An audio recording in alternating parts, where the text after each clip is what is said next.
11:30 വന്ന് ഇപ്പം സമയം 12 മണി ആകുന്നതേ ഉള്ളൂ. ബിരിയാണി ഏകദേശം തീരാറായി അല്ലേ? എത്ര ബിരിയാണി കൊണ്ടുവരുന്നുണ്ട് ഡെയിലി? 75 എണ്ണം കൊണ്ടുവരുന്നുണ്ട്. ഇപ്പോൾ ഒരു അരമണിക്കൂർ 1 മണിക്കൂറിനുള്ളിൽ തീരും. സമയം എത്ര ഇപ്പം? 12:30. 12:28 ആയിരുന്നേ ഉള്ളൂ. 12:28 ആയേ ഉള്ളൂ. 2 ചെമ്പ് തീർന്നു. ഒന്ന് തുറന്ന് കാണിക്കൂ. തുറന്ന് കാണിക്കാം. തീർന്നു. 2 ചെമ്പ് ബിരിയാണി 12:30 ആയപ്പോഴത്തേക്ക് തീർന്നു. ഇതും തുറക്കണം. വേണ്ട, ബിരിയാണി കിട്ടിയില്ല. ഞാൻ വന്നപ്പോഴേ തീർന്നു പോയി. എന്താ താമസിച്ചെന്ന് പറയുന്നത് ഇവിടെ 12:30 വരെ വിളമ്പുന്നതാ. പക്ഷെ ഞാനില്ല, അവിടെ ഇച്ചിരി നേരം താമസിച്ചു പോയി.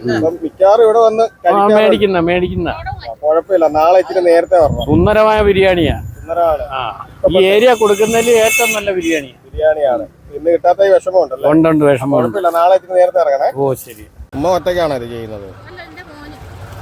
മോന് സഹായത്തിനുണ്ട്. രാവിലെ എത്ര മണിക്ക് തുടങ്ങും? 5 മണിയാകുമ്പോൾ തുടങ്ങും. ഇത് ദം ബിരിയാണിയല്ലേ?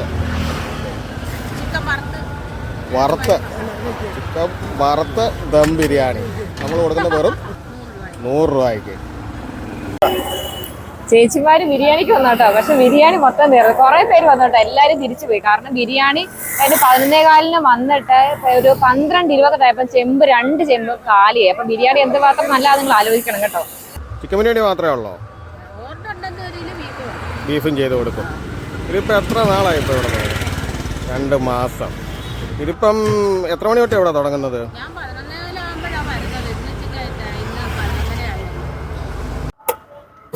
ബിരിയാണി തീർന്നല്ലേ? തീർന്നു. ലാസ്റ്റ് ബിരിയാണിയാണ്. ബിരിയാണി വാങ്ങിക്കാൻ വന്ന അദ്ദേഹത്തിന് ഒരു ബിരിയാണിയെ കിട്ടിയുള്ളൂ. ബിരിയാണി തീർന്നു. ഈ ഒരു ബിരിയാണി സ്പോട്ടിന്റെ എക്സാക്ട് ലൊക്കേഷൻ വരുന്നത് കായംകുളം ഐക്യ ജംഗ്ഷൻ.